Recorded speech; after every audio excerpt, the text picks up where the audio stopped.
नमस्कार, मैं जितेंद्र शर्मा और आप देख रहे हैं इन्वेस्टिगेशन मीडिया। 126 सफाई कर्मचारियों की नियुक्ति हाई कोर्ट के आदेश के बाद स्थापित राघव कमेटी ने अभी फिलहाल कुछ दिनों पहले जोधपुर में दे दी, यानी कि मात्र 126 लोगों को।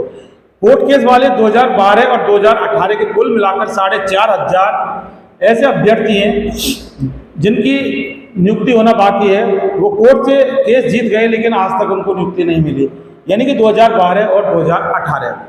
अब सवाल एक बहुत बड़ा है, जब से ये राघव कमेटी ने 126 सफाई कर्मचारियों को जो नियुक्ति दी है, उससे एक बार फिर राघव कमेटी पर सवाल उठने लगे हैं। और चूंकि बाकी राघव समेत कमेटी ने जो 126 सफाई कर्मचारियों को नियुक्ति दी है, उसके बाद तमाम कोर्ट केस वालों में एक संशय का माहौल पैदा हो गया है, उनमें घबराहट होने लगी है, लोग बेचैन हैं वो, और तमाम तरह की बातें सामने आ रही हैं। और बातें ये है कि 126 लोगों को नियुक्ति दी है, अब बांसवाड़ा को नियुक्ति नहीं दी, बीकानेर कोर्ट केस वालों को नियुक्ति नहीं दी, तमाम तरह के ये सवाल आ रहे हैं। लोग हमसे लगातार बात कर रहे हैं, कई सारे हमारे वीडियो पर कमेंट, हालांकि हम वीडियो बनाते रहे और हमारे वीडियो पर तमाम कमेंट आते हैं, उन कमेंटों को लेकर भी एक मुद्दा, एक वीडियो हम जल्द बनाएंगे। लेकिन सवाल ये है कि 4,500 और 2012 2018, अब सबसे बड़ी बात यह है कि 2012 में कितनी है और 2018 में कितनी है, यानी टोटल 4,500 है। 4,500 में 2018 में कितने लोग हैं और 2012 में कितने लोग हैं। और राघव कमेटी ने 126 जो सफाई कर्मचारियों को नियुक्ति दी है, वो किस आधार पर दी है। माना जाता है कि उनके दस्तावेज जांच में सही पाए गए और उसके बाद उनको नियुक्ति दे दी। लेकिन सवाल ये है कि कितने लोगों के डॉक्यूमेंट यानी दस्तावेजों की आपने जांच की, जिसमें से मात्र 126 सही पाए गए या सही ज़्यादा पाए गए, लेकिन आपने 126 को नियुक्ति दी। और 126 को जब नियुक्ति दी तो उस नियुक्ति का क्या प्रावधान था, या किसी कोर्ट के आदेश थे कि आपको 126 को नियुक्ति देनी है, किसी सरकार के आदेश थे कि आपको 126 की नियुक्ति देनी है, या ऐसे कोई आदेश थे कि 126 से भी ज़्यादा की नियुक्ति देनी है, लेकिन आपने 126 की, यानी राघव कमेटी ने 126 की नियुक्ति दी। अब लोगों के मन में तमाम तरह के सवाल खड़े हो रहे हैं। और सवाल यह है कि आपने कितने अभ्यर्थियों के दस्तावेजों की जांच की और कितने ऐसे दस्तावेज हैं, यानी अभ्यर्थियों के दस्तावेज जो जांच में सही नहीं पाए गए, और अगर जांच में सही नहीं पाए गए तो क्या आपने उन लोगों को इसके लिए सूचना दी कि आपके डॉक्यूमेंट की जांच की और जांच में ये सही नहीं पाए गए। बेरोजगार है, 2012 वालों को तो 12, 11, 23 साल हो गए और 18 वालों को 5 साल हो गए। माना कि एक बहुत बढ़िया काम है कि 126 को आपने नियुक्ति दे दी राघव कमेटी। 126 के घरों में खुशियों के दीपक जल गए, अच्छी बात है।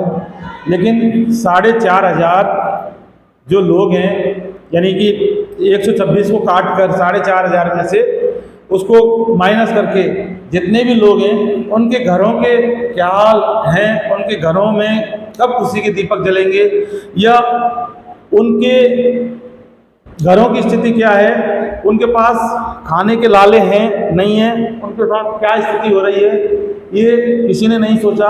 क्योंकि हम मीडिया वाले हैं और तमाम ये लोग हमसे जुड़े हुए हैं और हम इनकी बात उठाते हैं, मुद्दा उठाते हैं, तब ये लोग हमसे बात करते हैं, तमाम कमेंट इनके आते हैं। अब जब से 126 की जो नियुक्ति हुई है, उसके बाद से कोर्ट केस वालों में एक अफरा तफरी का माहौल पैदा हो गया है। कई लोग यहाँ तक भी मान बैठे हैं कि उनको दोबारा से आवाज़ उठानी पड़ेगी।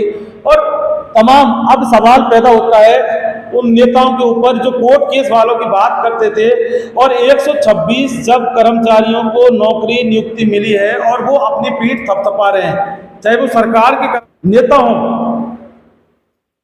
या वो अलग अलग समाजों के नेता हों या वो किसी एक विशेष समाज के नेता हों, उनके आधार पर अगर माना जाए उन्होंने आवाज़ उठाई, 126 को नौकरी मिली और वो अपनी पीठ थपथपा रहे हैं। अजी साहब, 4,500 को नियुक्ति मिलनी चाहिए थी, 126 पर आप किस लिए पीठ थपथपा रहे हैं?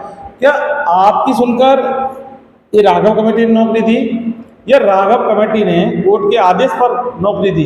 और दूसरी बात, राघव कमेटी ने ये फैसला लिया कैसे था और ये फैसला ओपन क्यों नहीं किया कि 126 को जो नियुक्ति दे रहा है और वो भी सिर्फ जोधपुर में, क्या राजस्थान में सिर्फ एक जोधपुर ही शहर है, जो बाकी और भी तो अन्य शहर हैं, अन्य जिले हैं। और दूसरी बात यह है कि 126 के मायने क्या थे, उनका पैमाना क्या था, और आखिर इसकी छटनी, ये जो लिस्ट बनी 126 की, वो जोधपुर की किसने तय की? क्या इसके अंदर ऐसा तो नहीं कोई बहुत बड़ा सेटिंग का बहुत बड़ा खेल हो इसके अंदर? इसकी जांच होना बहुत जरूरी है, क्योंकि राघव कमेटी के बारे में हमने लगातार कई सारे वीडियो बनाकर बात की थी कि राघव कमेटी आखिर कर क्या रही है, राघव कमेटी नियुक्ति क्यों नहीं दे रही, राघव कमेटी इनको नौकरी क्यों नहीं दे रही, जबकि सफाई कर्मचारी भर्ती 2023 जो नई निकली है उसको लेकर भी तमाम तरह के धरने प्रदर्शन आंदोलन होते जा रहे थे, लगातार होते जा रहे थे। कोर्ट की इस तरह की धमकियां दी जा रही थी, स्टे की धमकी दी जा रही थी, तमाम तरह की बातें की जा रही थी बेरोजगारों के साथ। एक तरह से मतलब बोल सकते हैं ना, धड़ाधड़ उनके साथ इस तरह से बार हो रहा था, यानी कि कुठाराघात हो रहा था, उसके बारे में कुछ कहा नहीं जा सकता। और ये सारा जो मामला है, ये तमाम ये जो नेता हैं ना, इन नेताओं की मिलीभगत और अधिकारियों की मिलीभगत की सह के बिना ये काम नहीं हो सकता।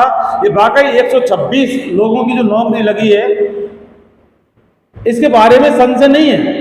अच्छी बात है आपने की है, लेकिन सवाल ये नहीं है कि आपने 126 की नौकरी दी थी। सवाल ये कि राघव कमेटी को 4500 सफाई कर्मचारियों को नियुक्ति देनी थी, लेकिन आपने सिर्फ 126 दी।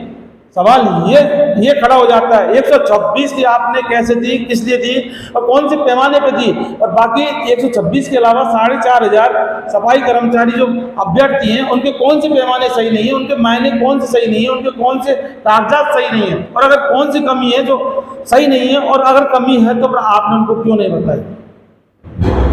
आप बहुत बड़े कटघरे में हैं। और राघव कमेटी का ये जो खेल है, ये सामने आ चुका है और लोग बेरोजगार हैं, और बेरोजगार के बाद उनकी स्थिति ये है, और तमाम तरह के कोर्ट कचहरी और इधर से उधर, कभी नेता कहीं बुलाते हैं, कभी नेता कहीं बुलाते हैं, उनका बहुत सारा पैसा खर्च होता है। तो ऐसे में सबसे बड़ा सवाल ये है कि हमारे राजस्थान प्रदेश के मुखिया को ये देखना होगा, चुनाव आने वाले हैं, ये जो गाला मेली या जितनी भी धांधली हो रही है बेरोजगारों के साथ, इस पर लगाम लगाई जाए, और जितने भी लोग और जितने भी अधिकारी, अफसर और नेता इनके साथ जो कुठाराघात कर रहे हैं, उनको चिन्हित करके उनकी एक लिस्ट बनाई जाए, और फिर कानून के दायरे में रखकर उनके खिलाफ एक बहुत बड़ी कार्रवाई करना जरूरी भी होगा, और जनहित में भी होगा, और समाज हित में भी होगा, और बेरोजगारों के भी हित में होगा, और आम जन के हित में भी होगा।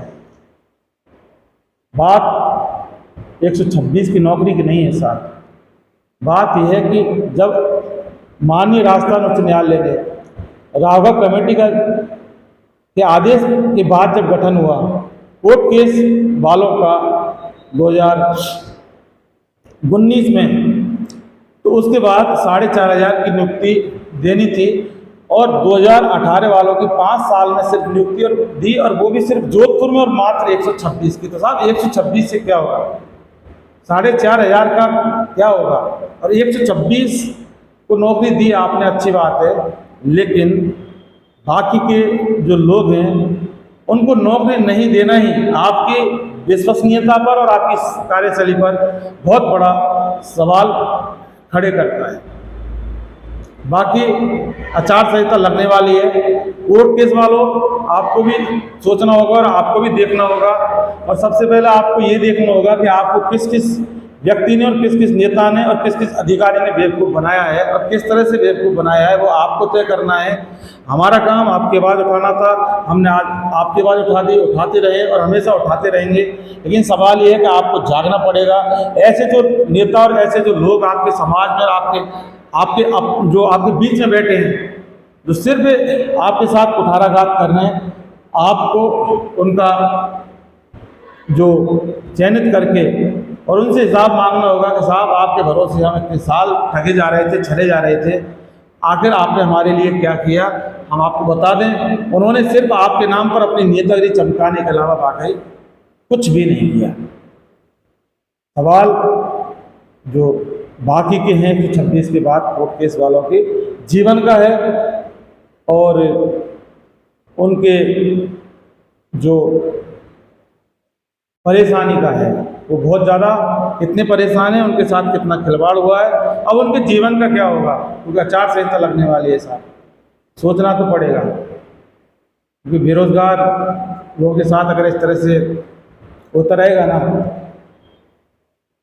तो फिर कहते हैं ना कि युवा जब बढ़ेगा तो देश बढ़ेगा, और युवाओं के साथ अगर इस तरह से खिलवाड़ और कुठाराघात होता रहेगा तो कहाँ से देश बढ़ेगा, और कहाँ से राजस्थान बढ़ेगा, और कहाँ से जयपुर बढ़ेगा, और कहाँ से बांसवाड़ा बढ़ेगा, और कहाँ से भरतपुर, और कहाँ से जोधपुर। दोस्तों फिलहाल के लिए बस इतना ही। हम लगातार इस पूरे मामले पर बात करते रहेंगे, और आपने अगर हमारा चैनल सब्सक्राइब नहीं किया है तो फ़ौरन कर लें, नीचे बेल आइकन जैसी घंटी को जरूर दबाएं। आप ना हमारा ये वीडियो देख रहे हैं, इस वीडियो को आप आगे से ज़्यादा से ज़्यादा लोगों तक आप शेयर ज़रूर करें, जिससे कि आप तो ये देख रहे हैं, लेकिन जो लोग हमारा ये वीडियो नहीं देख रहे, तो जब आप उनको शेयर करेंगे तो वो तब भी ये वीडियो देखेंगे, और ये वीडियो देखेंगे तो वो भी शेयर करेंगे। और दोस्तों एक बात कहूँगा, आर्थिक सपोर्ट आप हमारे इन्वेस्टिगेशन मीडिया चैनल को करो। हमारे पास संसाधनों का अभाव है, और जब संसाधन हमारे पास पूरे होंगे तो वाकई हम आपको विश्वास दिलाते हैं, आपकी जो बात है वो और तेज़ी के साथ और मजबूती के साथ सरकार के सामने रखी जाएगी। तमाम जनता की बात सरकार के सामने हम रखेंगे, और आपके तमाम मुद्दे हम तब तेज़ी से उठाएंगे जब हमारे पास संसाधनों की पूर्ति होगी। हमारे पास संसाधन नहीं है, लेकिन फिर भी आपका प्यार और आपका जो विश्वास हमारे साथ बना हुआ है, उसके लिए वाकई आप धन्यवाद के पात्र हैं। नमस्कार।